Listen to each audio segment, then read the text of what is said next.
وَأَقِیمُوا الصَّلَاةَ نماز قائم کرو، وَآتُوا الزَّکَاةَ زکوٰۃ ادا کرو. زکوٰۃ کا لفظ پہلے گزرا نہیں. زکوٰۃ کا روٹ ورڈ ہے زے کاف یہ. زکوٰۃ کے دو معنی ہوتے ہیں. ایک معنی ہوتا ہے پاک کرنا، دوسرا معنی ہوتا ہے بڑھانا، نشو نما دینا. یعنی پاکیزگی اور نشو نما دونوں کا مفہوم ہوتا ہے اس میں. اور یہاں مراد مال کی وہ مخصوص مقدار جو مال کو پاک کرنے کے لیے اللہ کے حکم کے مطابق ایک مخصوص کوانٹٹی پر نکالی جاتی ہے. یعنی اصطلاحی معنوں میں استعمال ہوا ہے. ورکعو اور رکوع کرو. رکع کا مطلب ہوتا ہے جھک جانا، تواضع ظاہر کرنا، عاجزی کا اظہار کرنا. یعنی جب آپ جھکتے ہیں تو اس کا مطلب ہے کہ آپ اپنے آپ کو کیا ظاہر کر رہے ہیں کہ آپ بہت ہمبل ہیں، عاجز ہیں. ٹھیک ہے. اور یہاں اصطلاحی معنی ہے. یاد رکھیے اس آیت میں صلاۃ، زکوٰۃ، رکوع سب کس معنی میں استعمال ہو رہے ہیں؟ اصطلاحی معنی میں. یعنی خاص فارم یا شیپ کے ساتھ جو عبادت ہے وہ مطلوب ہے.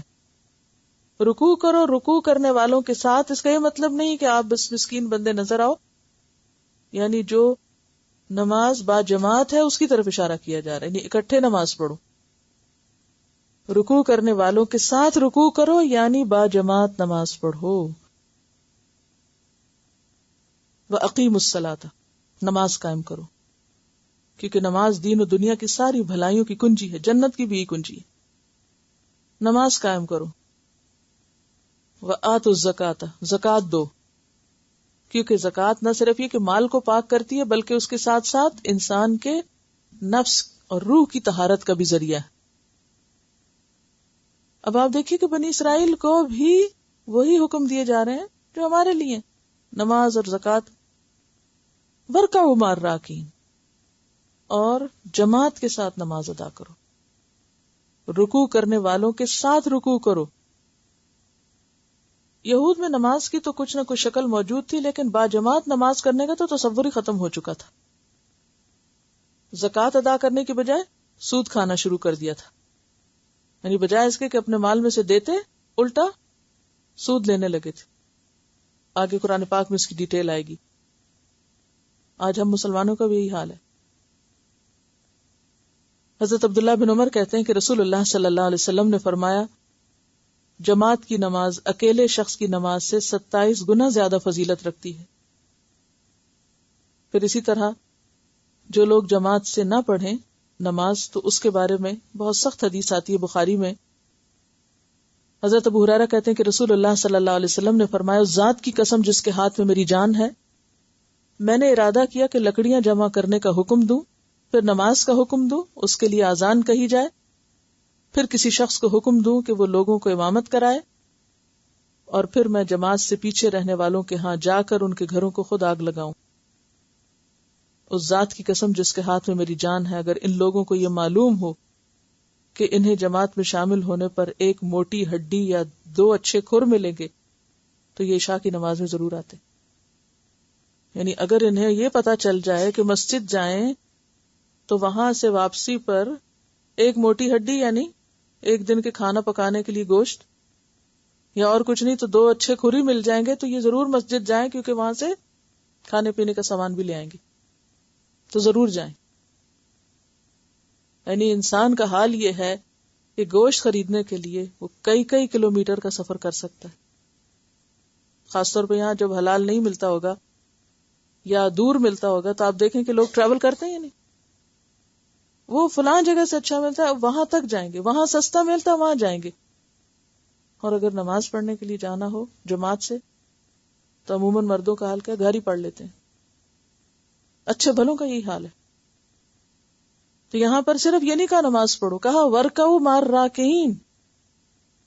شکر ہے عورتوں کے لیے حکم نہیں ہے، اتنی سہولت دی گئی عورت کو. تو بہرحال نماز کا جو حکم یہاں دیا جا رہا ہے، جنرلی بھی آپ دیکھیں کہ آپ صلی اللہ علیہ وسلم نے فرمایا، جس نے نماز کی حفاظت کی اس کے لیے اس کی نماز قیامت کے دن نور، برہان اور نجات کا باعث ہوگی، اور جس نے نماز کی حفاظت نہ کی اس کے لیے اس دن نہ نور ہوگا، نہ برہان اور نہ نجات، اور قیامت کے دن وہ قارون، فرعون، حامان اور ابی ابن خلف کے ساتھ ہوگا۔ تو اقیموا الصلاۃ وآتوا الزکاۃ وارکعوا مع الراکعین۔ اور اسی طرح زکوٰۃ چھوڑنے والوں کے بارے میں بھی آپ نے احادیث پڑھ رکھی ہوگی کہ جو لوگ اللہ کے مال میں سے زکوٰۃ نہیں دیتے، یعنی اللہ نے جو کچھ ان کو دیا ہے، تو قیامت کے دن وہی مال اگر سونا چاندی ہے تو سونے چاندی کی پلیٹیں بنا کے جہنم کی آگ میں تپا کے ان کے چہروں اور ان کی پیشانیوں اور ان کے پیٹھوں اور ان کے پہلوؤں پر سے داغ لگائے جائیں گے،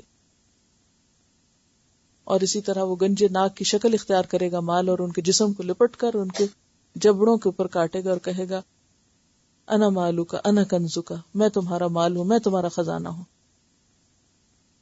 تو نماز اور زکوٰۃ جو ہیں یہ بنیادیں ہیں دین کی۔ شروع میں آپ دیکھیں کہ ایک پیسے انداز میں کہا گیا کہ الذین یقیمون الصلاۃ ومما رزقناہم ینفقون، لیکن یہاں کیا ہے؟ حکم دیا جا رہا ہے اقیموا الصلاۃ وآتوا الزکاۃ وارکعوا مع الراکعین۔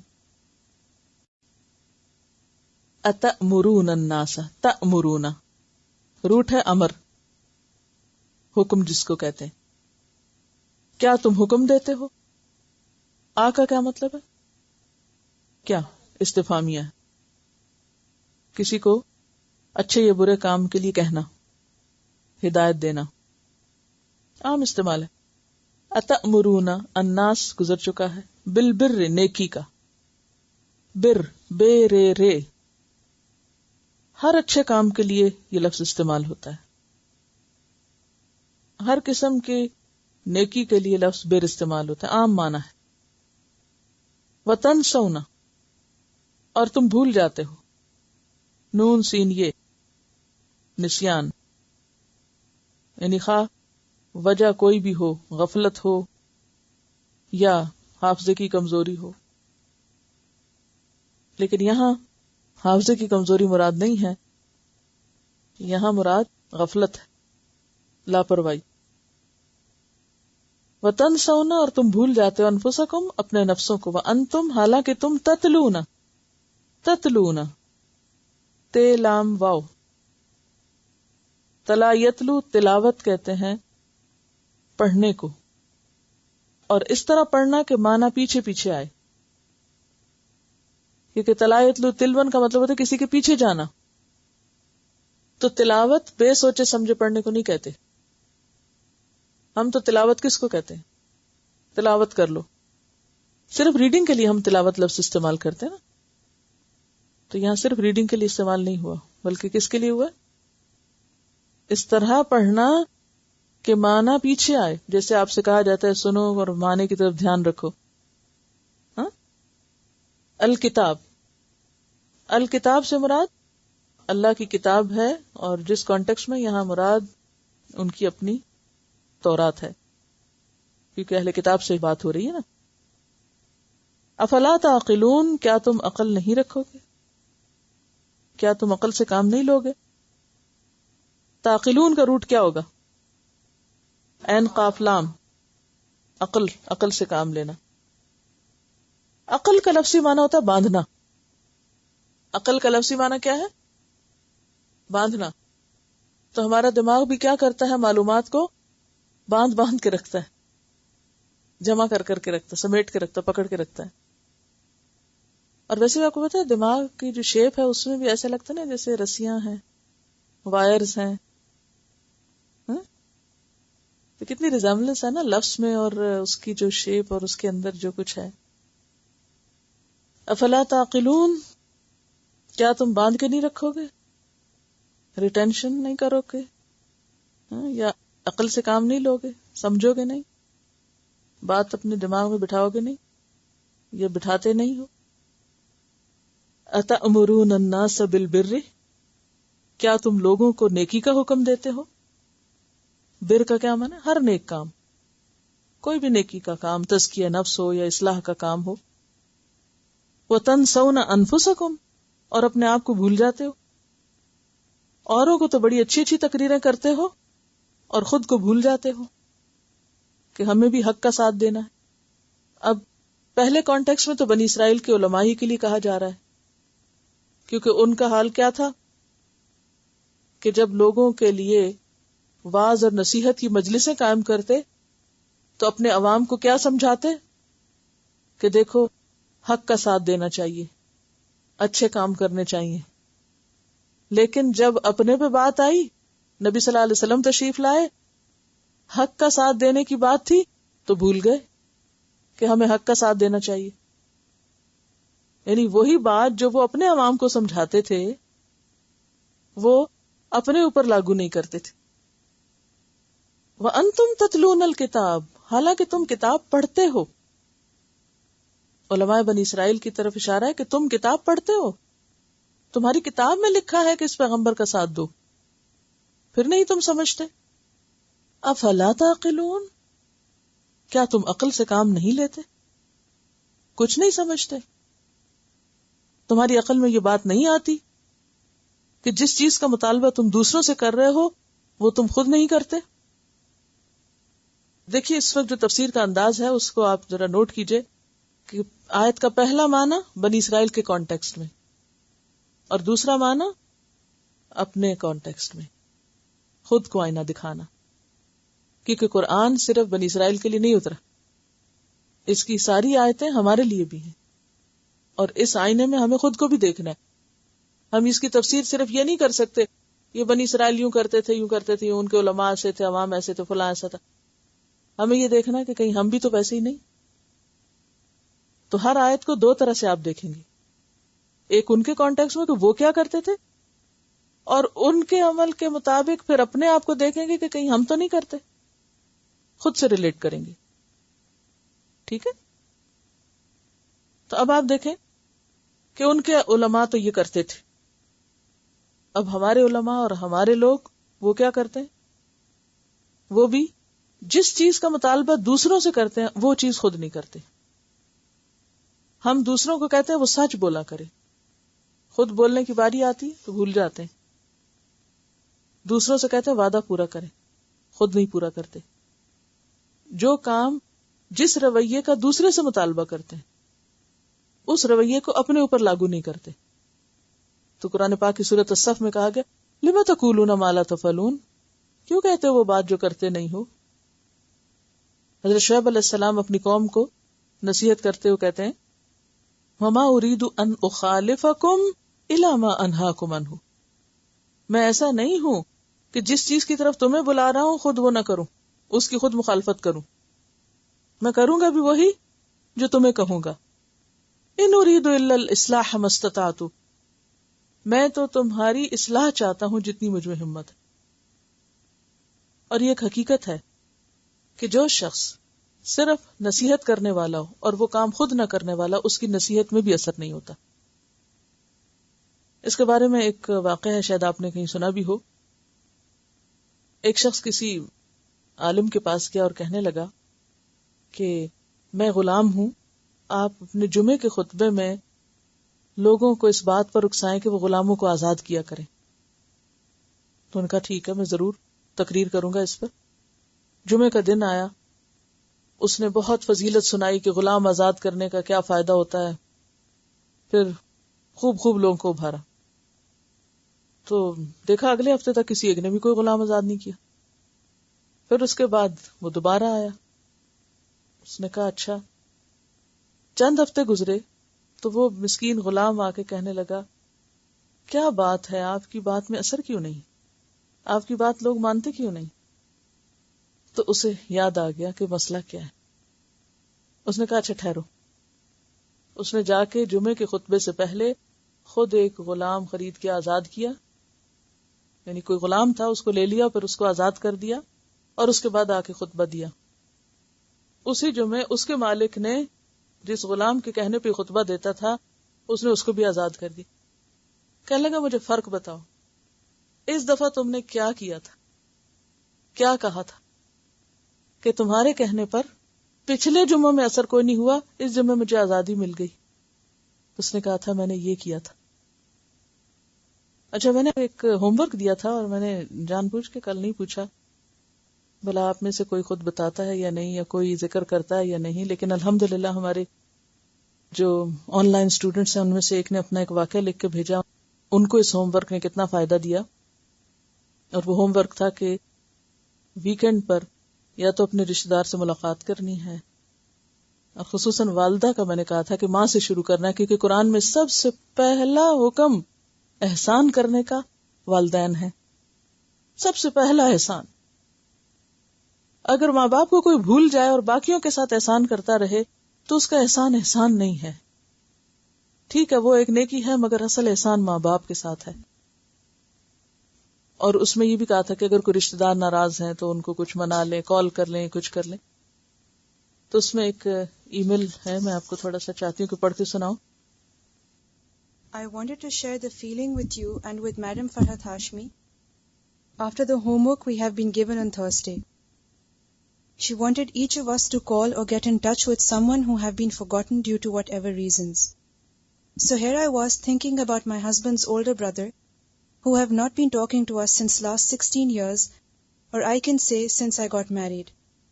It was a very touchy subject to discuss with my husband initially to make him understand what we have done. But I prayed and made dua for this to work, and with Allah's blessing I explained him what Allah's orders are towards us humans and how Allah doesn't like fasiqs. I am so proud to be his wife. I also can't thank Allah enough for being blessed with such a husband. He right away picked up the phone and found out where his older brother was living. We found out that he is in Houston, and so he called him, and luckily his brother picked up the phone. His brother was sick and was missing him very badly. After listening to my husband's voice, he couldn't say a word. Both expressed their feelings not with complaints, but with tears instead. He said that he wanted to call, but since he was the older and a person to be blamed for, he never had guts to face his younger brother. Both talked for a long time and didn't want to get off the phone. He also talked to me and the kids and showered us with his duas. Me and my husband are very thankful for the homework we have been given. We both also want to thank our teachers who are guiding us choose a righteous path to have a fruitful life here and hereafter. Jazakallah khair for your efforts and may Allah bless our teachers. Ameen. صرف یاد دہانی کی بات ہے کہ وتواصوا بالحق اور وتواصوا بالصبر، لیکن ان کا طریقہ آپ دیکھیں کہ سب سے پہلے اللہ سے دعا کی، یعنی ڈائریکٹ ہسبینڈ کے پاس نہیں گئی، اللہ سے دعا کی کہ اللہ تعالیٰ اس بات کا کرنا میرے لیے آسان کر دے، اور اس کے بعد پھر اچھے طریقے سے ہسبینڈ کو بتایا، پھر وہ احادیث دکھائیں، پھر یہ کہ اللہ تعالیٰ فاسق سے محبت نہیں کرتا، کیونکہ جو رشتوں کو توڑتے ہیں فاسق ہیں. اور پھر اللہ نے اس کے ہسبینڈ کے دل میں ڈالی، کیونکہ یہ ہم اپنا کمال نہیں سمجھے نا کہ ہمارا کوئی لیکچر اثر کرے گا یا ہماری نصیحت اثر کرے گی، اللہ سے کی ہوئی دعا اثر کرے گی. اسی لیے میں روز آپ سے کہتی ہوں کہ اہدنا الصراط المستقیم پڑھ کے قرآن شروع کریں تاکہ اللہ تعالیٰ ہمیں سیدھے راستے پر ہی رکھے. اور پھر اللہ تعالیٰ ان چیزوں کو جو ہمیں اتنی مشکل لگتی ہیں اور اتنی بڑی بن چکی ہوتی ہیں صرف شیطان کی پھیلائی ہوئی غلط فہمیوں کی وجہ سے، بعض اوقات چھوٹی سا ایک پرابلم ہوتی ہے جس کو اگر صاف نہ کیا جائے وہ بڑھتی بڑھتی بڑھتی ایک ہوا بن جاتی ہے. شیطان تو چاہتا ہی ہے کہ ہم چھوٹی غلطی میں اس طرح مبتلا ہوں کہ ایک بڑی ہلاکت تک جا پہنچے اس کی وجہ سے. اور اگر انسان اپنی انا کو توڑ دے اور قدم اٹھا لے آگے تو اللہ تعالیٰ جو نیکی کرنا چاہے اس کے لیے نیکی کرنا آسان بھی کر دیتا ہے. لیکن کوئی بھی چیز کیے بغیر نہیں ہوتی، اس کے لیے ایفرٹ ضروری ہے. اور اللہ سے دعا، اگر آپ کی نیت خالص ہوگی تو جس سے آپ بات کرنے جا رہے ہیں، اب آپ دیکھیں کہ انیشیٹو انہوں نے لیا ہے، حالانکہ بھائی دوسرے کے ہیں، لیکن شوہر کی مدد بھی تو ہمارا ہی فرض ہے نا. تو چونکہ انہوں نے نیت کی، اللہ نے ان کے شوہر کے دل میں بھی بات ڈالی اور وہ بھی مان گئے اور وہ آگے کر لیا. تو یہ ہوتا ہے کہ جو لوگ خود کرتے ہیں یا کرنا چاہتے ہیں، اللہ تعالیٰ ان کی بات میں اثر بھی ڈال دیتا ہے اور پھر وہ آگے دوسروں سے بھی کروا لیتے ہیں جس طرح انہوں نے کیا. تو بات یہ ہے کہ کسی کو نیکی کا حکم دینے سے پہلے مثلا ہم اپنے شوہر سے تو ایسا تقاضا کریں جو کام ہم خود نہ کریں، یا یہ کہ اپنا آرڈر سمجھ کے ان کے اوپر مسلط کریں، یا یہ کہ محض حدیثیں سنا دیں اور اس کے پیچھے اللہ سے دعا یا اللہ سے مدد نہ مانگے، تو کیسے کام ہو سکتا ہے؟ تو کسی کو نیکی کا رستہ دکھانے سے پہلے خود اس کو ریئلائز کرنا اور خود پہ ذمہ داری سمجھنا، کیونکہ ان کو تو ہوم ورک ہی ملا تھا، تو اگر ہم خود ہوم ورک نہ کریں اور کسی اور سے کہیں آپ ذرا یہ کام کر لیں تو کیسے ہو سکتا ہے؟ تو اتأمرون الناس بالبر وتنسون انفسکم، اوروں کو تو کہتے کہ یہ کام کر لو اور خود نہیں کرتے. وانتم تتلون الکتاب، اور کتاب پڑھتے ہوئے نہیں کرتے، قرآن بھی پڑھتے ہو اور اس کے باوجود پھر نہیں کرتے جو وہ کہتا ہے. سوچنے کی بات ہے نا، یعنی کتنی ڈائریکٹ چوٹ ہے. وانتم تتلون الکتاب، تم تو قرآن پڑھنے والے ہو، یہ قرآن صرف پڑھانے کے لیے رکھا ہوا ہے، خود عمل کرنے کے لیے نہیں ہے. افلا تعقلون، اتنی بھی عقل نہیں تم میں، اتنا بھی نہیں سمجھتے.